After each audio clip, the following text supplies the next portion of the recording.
다음 글을 읽고 질문에 답하세요. 찬성은 햄버거를 다 먹은 뒤 콜라가 담긴 종이컵을 들고 밖으로 나왔다. 그러곤 등나무 벤치로 가다 낮에 본 흰 개가 여전히 화단에 묶여 있는 걸 봤다. 개는 반나절 사이 꽤 풀이 죽어 있었다. 기품 어린 자세로 먼 곳을 보던 모습은 간대였고 시무룩한 얼굴로 귀와 꼬리를 늘어뜨린 채 엎드려 있었다. 검은 눈동자 안에는 주인을 향한 미움이나 원망보다 내가 뭘 잘못한 걸까 하는 질문과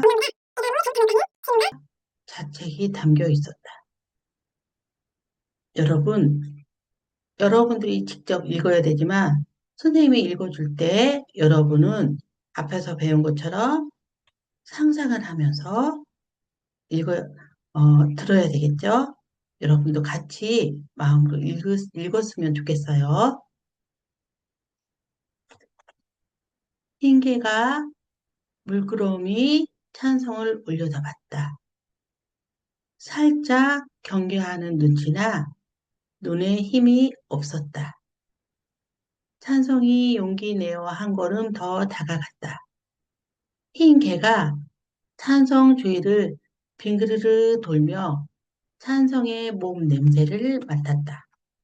그러곤 뭔가 결심한 듯 찬성의 손바닥에 코를 대고 킁킁대다 혀를 내밀어 얼음을 핥았다.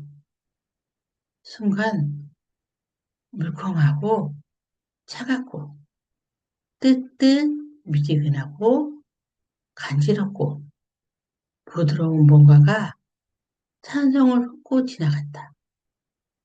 난생 처음 느껴보는 감각이었다.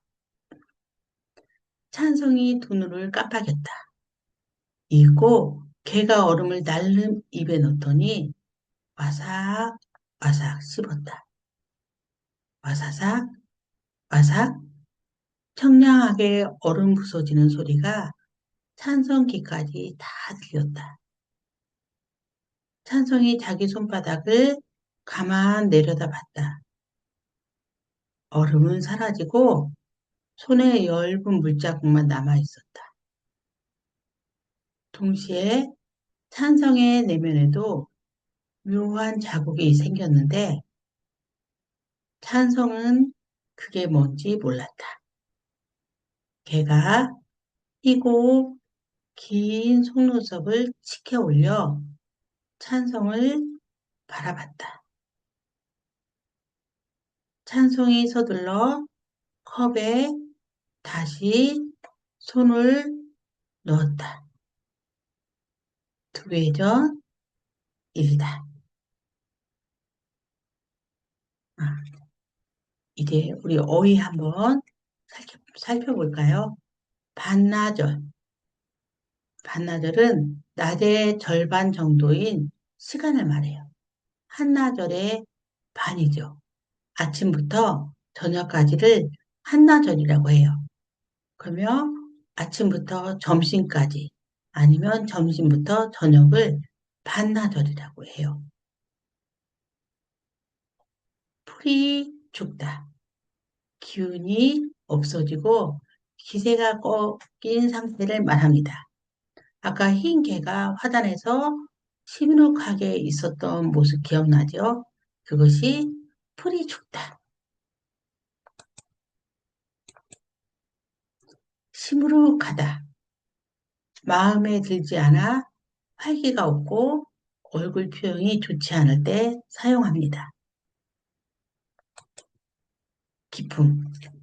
어떤 사람이나 사물에서 느껴지는 고귀하고 점잖은 분위기를 뜻해요. 늘어뜨리다. 아래로 길게 처지게 만드는 거예요. 개가 귀와 꼬리를 바닥 쪽으로 늘어뜨리고 있었죠. 자책, 자기의 잘못을 스스로 꼬집고 탓하는 마음이에요. 경계하다.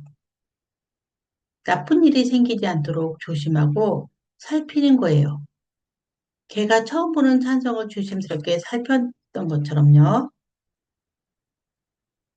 물컹하다. 부드럽고 힘이 없어 푹 들어가는 느낌을 말해요. 찬성의 손에 닿은 개의 혀 느낌이 이랬죠. 훑다. 한 끝에서 다른 끝으로 쭉 훑어 지나가는 모습이에요. 청량하다. 맑고 시원한 느낌입니다.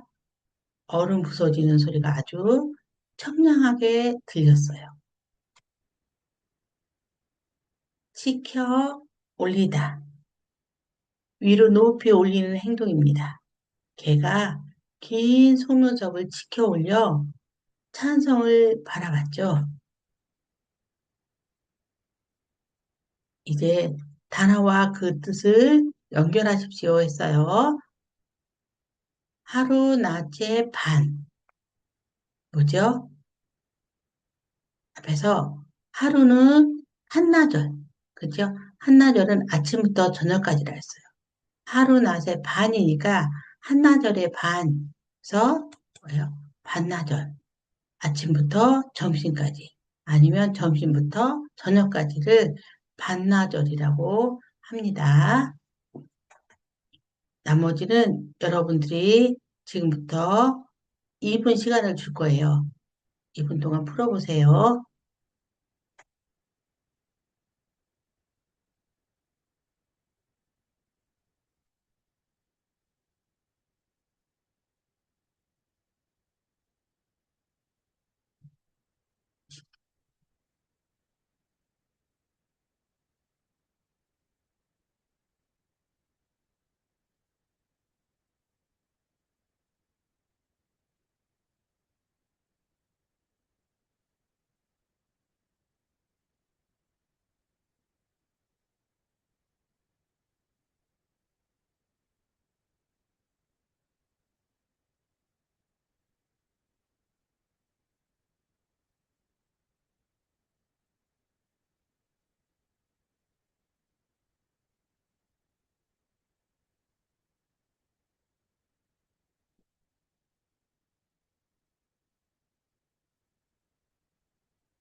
풀었나요?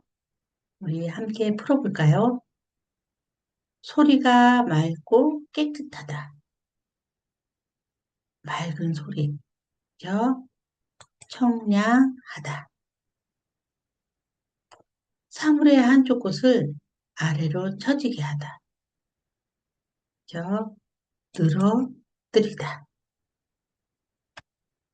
뜻밖의 사고가 생기지 않도록 조심하다. 조심하다가 뭐라고 했죠? 네, 경계하다. 그렇죠? 옷이나 물건, 신체 일부 등을 위로 가볍게 올리다. 네, 치켜 올리다라고 했죠. 여섯 번째, 마음에 못마땅하여 기분 좋지 않은 표정으로 말이 없다. 예, 시무룩하다. 맞아요. 마지막으로 자신의 잘못에 대하여 스스로 깊이 뉘우치고 자신을 꾸짖는다. 뭘까요? 네, 자책입니다.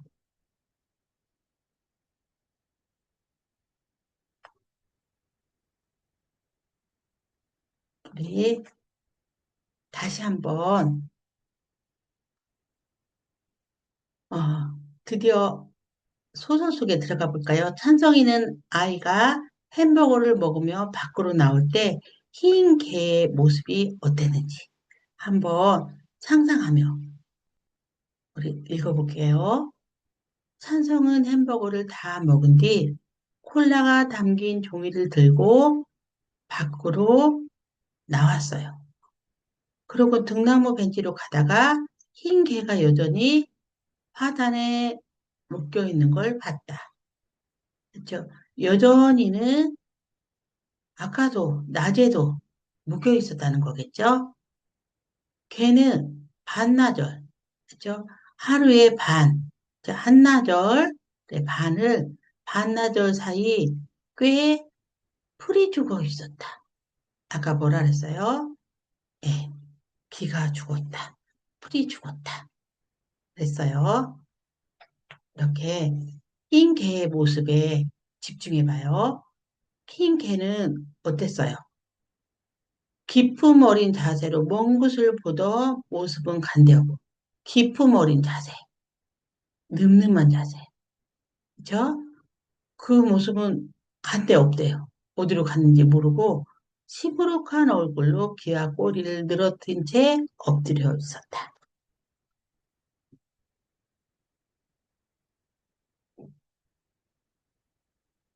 귀와 꼬리를 축 늘어뜨리고 엎드려 있네요. 여러분은 이 개의 표정이 어떨 것 같나요? 한번 상상해 보세요. 검은 눈동자 안에 주인을 향한 미움이나 원망보다 내가 뭘 잘못한 걸까 하는 질문과 자책이 담겨 있었다 했어요. 개의 눈동자에 자책이 담겨 있었다고 했어요. 개가 주인에게 화를 내는 대신 내가 뭘 잘못했을까? 이렇게 생각하는 기분은 어떤 걸까요? 우리가 위에서 주제 어휘에서 배웠던 막막하다 아니면 원망스럽다는 단어와 연결해서 생각해 볼 수 있을 거예요. 그러면 아래 내려가 볼까요? 흰 개가 물구름이 찬성을 바라봤다. 살짝 경계하는 눈치나 눈에는 힘이 없었다. 찬성이 용기를 내어 한 걸음 더 다가갔다. 여러분, 이제 찬성이 개에게 한 걸음 더 다가갑니다. 개가 찬성을 올려다보는데 눈에 힘이 없대요. 그러니까 찬성이 용기를 내어서 손을 내밀었을 때 어떤 일이 벌어질까요? 함께 읽어볼까요? 흰 개가 찬성 주위를 빙그르 돌며 찬성의 몸 냄새를 맡았다. 그리고 뭔가 결심한 듯 찬성의 손바닥에 코를 대고 킁킁 대다 혀를 내밀어 얼음을 핥았다. 순간 물컹하고 차갑고 뜨뜻미지근하고 간지럽고 부드러운 뭔가가 찬성을 훑고 지나갔다. 난생 처음 느껴보는 감각이었다. 찬성이 두 눈을 깜빡였다. 걔가 찬성의 손바닥에 있는 얼음을 핥는 장면이에요. 여기서 찬성은 어떤 걸 느꼈다 그랬어요? 물컹하다, 부드럽고 뭐예요? 물컹하고 차갑고 뜨뜻미지근하고 그죠? 간지럽고 부드러운 뭔가가 찬성을 훑고 지나간다 그랬어요. 이렇게 이럴 때 이 찬성은 이것을 처음 느껴보는 그런 느낌이라고 했죠.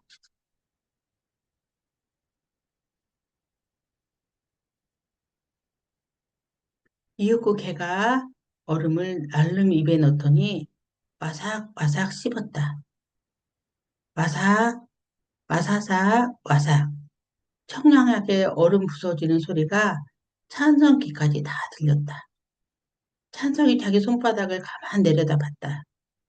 얼음은 사라지고 얇은 물자국만 남아있었다. 동시에 찬성의 내면에도 묘한 자국이 생겼는데 찬성은 그게 뭔지 몰랐다. 배가 뛰고 긴 속눈썹을 치켜 올려서 찬성을 바라봤다. 찬성이 서둘러 컵에 다시 손을 넣었다. 두 회 전 일이다. 얼음이 녹아서 사라졌지만 어때요? 찬성의 손바닥에 물자국만 남아있었고 내면에 무와 자국이 생겼다고 했어요. 위에서 보면 개가 얼음을 씹는 소리도 들리나요? 그치, 씹는 소리. 어떻게 들렸어요? 와사사, 와사. 이런 청량한 소리가 찬성이 깊게 선명하게 들립니다. 단순히 글자를 읽는 것이 아니고 조용한 방 공기에서 들리는 이 소리를 직접 듣는다고 생각하며 눈을 감고 잠시 상상해 보세요. 얼음은 녹아서 사라졌지만 찬성의 손바닥은 물자국에 남았고 내면에도 무한 자국이 생겼다고 해요. 찬성은 아직 그게 뭔지 모르지만 우리는 알 것 같아요. 누군가와 마음이 처음으로 닿았을 때의 그 떨림인 것 같아요.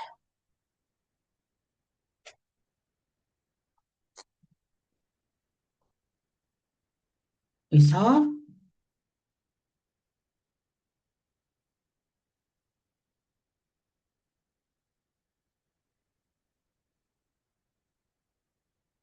위 글의 내용과 같으면 명표, 다르면 익숙해하세요. 우리는 노탄성과 글을 읽으면서 여러 가지를 상상해 봤어요. 걔는 찬성을 원망하고 있었나요? 예, 아니죠. 걔는 찬성을 원망하지 않았어요. 걔는 누구도 원망하지 않았던 것을 볼 수 있죠. 찬성이 다가가자 흰 개도 찬성에게 관심을 보였다. 예, 맞죠? 걔가 찬성의 주위를 돌았다고 했어요. 세 번째, 흰 개가 찬성의 손바닥을 핥은 후 찬성의 마음에 무언가 남게 되었다. 예, 지나간 뒤에 찬성의 내면에 무언가 남게 되었다고 했어요. 맞죠? 두 번째, 밑줄 친 기억의 의미로 맞는 것을 고르십시오 했어요. 위에 보면 밑줄 친 기억은 뭘까요? 예, 풀이 죽어 있었다. 이렇게 돼 있었어요. 그죠? 이런 풀이 죽어 있었다. 그랬는데 이 풀이 죽어 있었다는 말은 네, 기운이 없었다. 우리 풀이 죽다는 기운이나 기세가 꺾여서 활기가 없는 상태를 비유하는 표현이었죠. 그래서 이 본문에서 우리가 시무룩한 얼굴로 엎드려 있는 개의 상태를 가장 잘 표현한 거. 더 풀이 죽어 있다. 이렇게 말했어요. 세 번째, 이 글에서 찬성의 심리가 어떻게 변하고 있는지 이야기해 보세요. 여러분, 이 글에서 찬성의 심리가 어떻게 변화하고 있는지 심리 변화 과정을 우리 한번 살펴볼 건데요. 처음에는 관찰, 호기심이었어요. 어, 아까 봤던 묶여있던 강아지가 아직도 묶여있네? 처음에 화단에 묶여있는 개를 멀리서 지켜보는 개의 슬픈 내면을 상상하는 찬성입니다. 그리고 개를 관찰하게 되죠. 개를 다가가서 관찰하면서 어떤 걸 느끼나요? 개의 눈을 마주보며 어, 자책하는 모습을 떠올렸어요. 두 번째는 용기입니다. 무서웠지만 찬성은 개에게 조심스럽게 다가가는 용기를 냅니다. 그럴 때 어떤 변화가 일어났죠? 네, 개도 찬성에게 약간 경계를 하는 것 같으면서도 네, 찬성의 주위를 빙그르르 돌고 그 다음에 여러 가지 변화가 일어났던 것을 볼 수가 있어요. 세 번째, 교감입니다. 그죠? 개가, 개의 혀가 손바닥을 딱 닿는 그 순간에 생소한 감각을 느껴요. 어떤 감각이었죠? 네, 물컹함, 따뜻함, 이런 여러 가지 감각을 느끼면서 내면에 알 수 없는 묘한 자국이 생기는 정서적 교감을 경험하는 것을 볼 수가 있었습니다. 여러분, 문제를 통해서 찬성과 에반의 만남을 정리해 볼까요? 1번을 보면 걔는 찬성을 원망하기는커녕 스스로 탓하며 아주 기운 없는 상태였어요. 그래서 2번의 정답이 기운이 없다가 되는 거죠. 가장 중요한 건 3번의 문제겠죠. 찬성의 마음이 어떻게 변했나요? 처음엔 그저 불쌍하게 바라만 보다가 직접 다가가서 손을 내밀었을 때 비로소 묘한 자국, 즉 마음의 연결이 시작된 거예요. 여러분도 누군가와 처음 마음이 통했을 때 그 떨림을 상상하며 찬성의 마음을 이해해 보세요. 여러분들도 그런 경험이 있었죠? 우리 다음 시간에 여러분들이 겪었던 여러분에게도 동물과 관련된 재미있는 이야기, 어떤 일이 있었는지 이야기해 볼 거예요. 여러분들이 미리 책을 보면서 동물과 관련된 이야기가 나는 무엇이 있었나? 나는 고양이를 만났어요. 나는 강아지가 아니고 다른 예를 들어서 병아리를 만났어요. 나는 토끼를 만났어요. 그때 무슨 일이 생겼는지, 언제 일어났던 일인지, 어디에서 있었던 일인지, 그 다음에 누구와 있었던 일인지, 그 일이 일어난 후에 여러분들은 무엇을 느꼈는지 공부하게 될 거예요. 여러분들 미리 한번 보고 준비했으면 좋겠어요. 수고하셨습니다.